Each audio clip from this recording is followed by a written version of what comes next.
In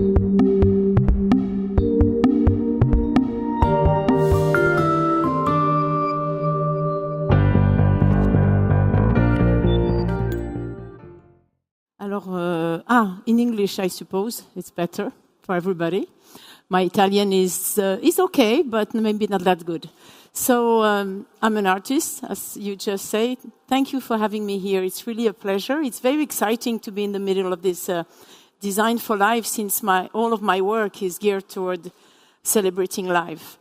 And so normally I do to give you an idea of my work. But normally I work with metal, so I work with monumental work in public places, because all my intention is to be in direct with the public.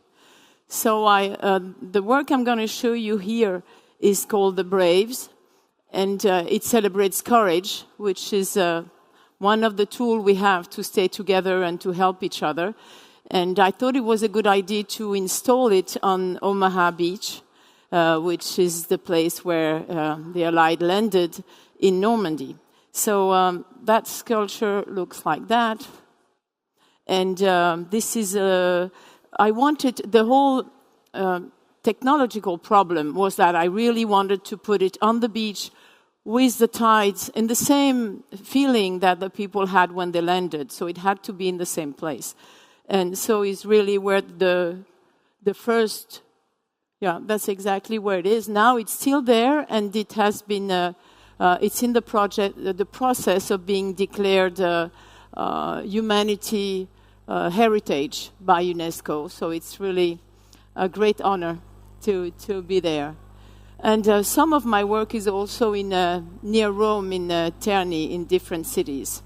The project I'm going to tell you about is called VITAE, and the whole ambition was to collect on one sculpture, one work of art, a symbol of humanity, 1 million handprints, like in the first days with the Lascaux, the Lascaux caves where people left their handprint.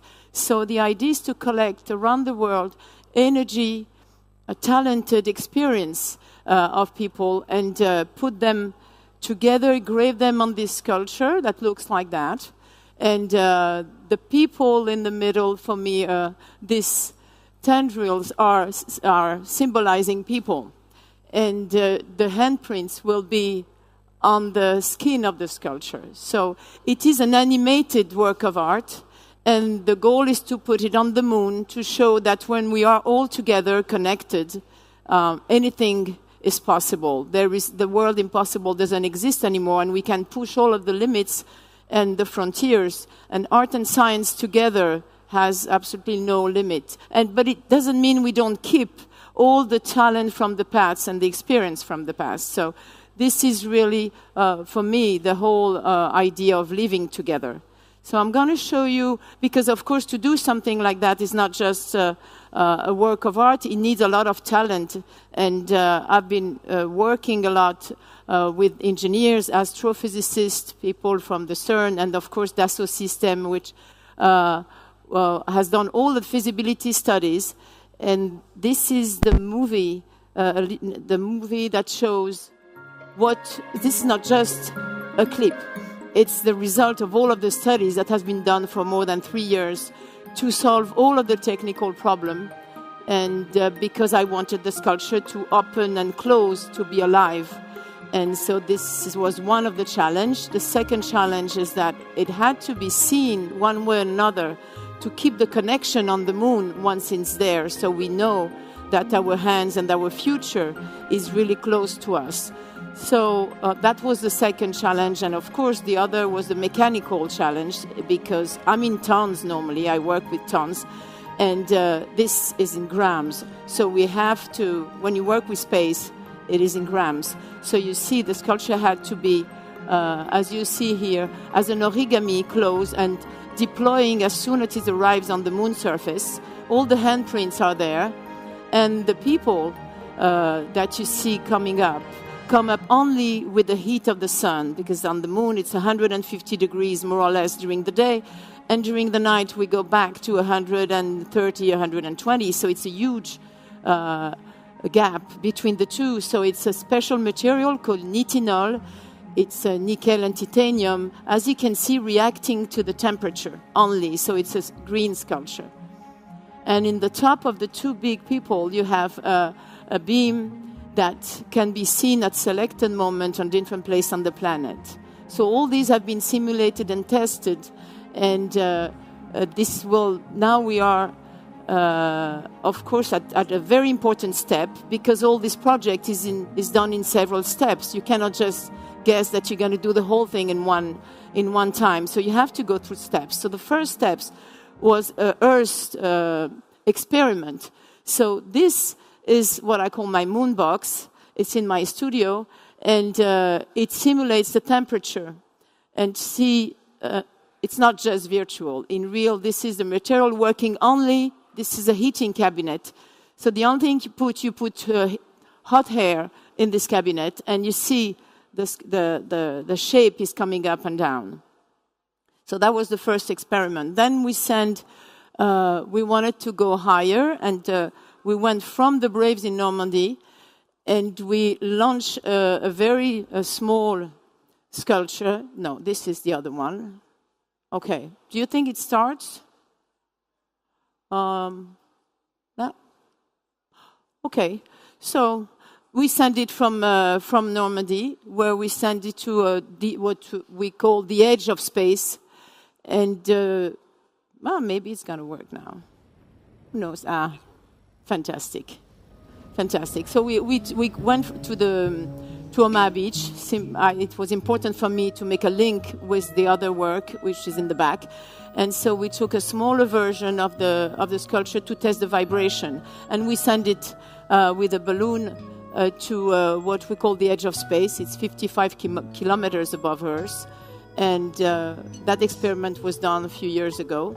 And on this one, we put all the hands of the team. So a lot of the engineers are on that sculpture. And so you can see the experience that it was really very, a lot of emotion, because the first time the sculpture came, as you can see, away from Earth.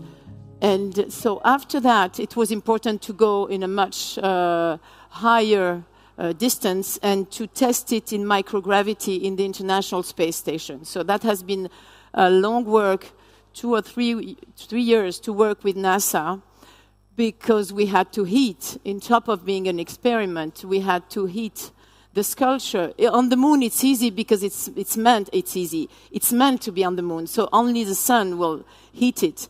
But on the International Space Station, you have to have a heating device, and for security reason, it has been very long to work with their engineers and to make that work. So this is, we did that a few months ago. So it took off from Cap Canaveral, where I was invited to attend. It was really something unusual, and it lifted up on SpaceX. And this is the experiment on the smaller version, because we had to be in a 10 by 10 centimeter box. That's the way the experiments are done. And the NanoRacks company is the one that does the link between NASA and the International Space Station. And the experiment was a success.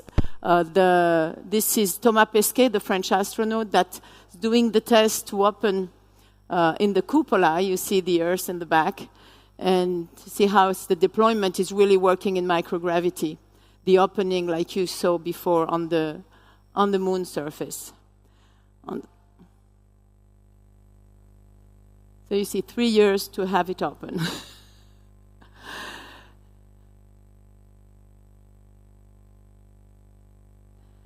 So after that, because it takes some time, it's slowed down to do the rest. And after that, we are at the moment where the next step for us is to do the qualification model. That's for the space engineer called the model, just the one before it goes to the moon. So one of that is going to go on the Dassault Systèmes campus very soon. We're working on it now. We're collecting the 1 million handprints all around the world, and today the people that are here can participate and register their handprints on different iPads we have here to be part of the project. And we are working also on we're launching in September a crowdfunding campaign for the flight.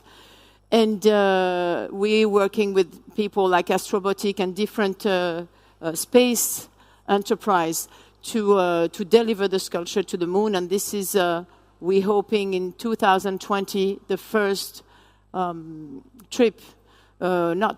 the first launches that can go close to the moon are in 2020. So we're hoping to be ready for that one and be one of the first. And this is an example of all the different time when we collect handprints in schools, in university, in hospital, and we have some incredible people that left their handprint. And in very soon, for June 6th, there is a peace forum in Normandy where we're going to have all of the UN leaving their UNESCO and UN leaving their handprints there. So this is VITAE Project, and you're all welcome to participate. Thank you.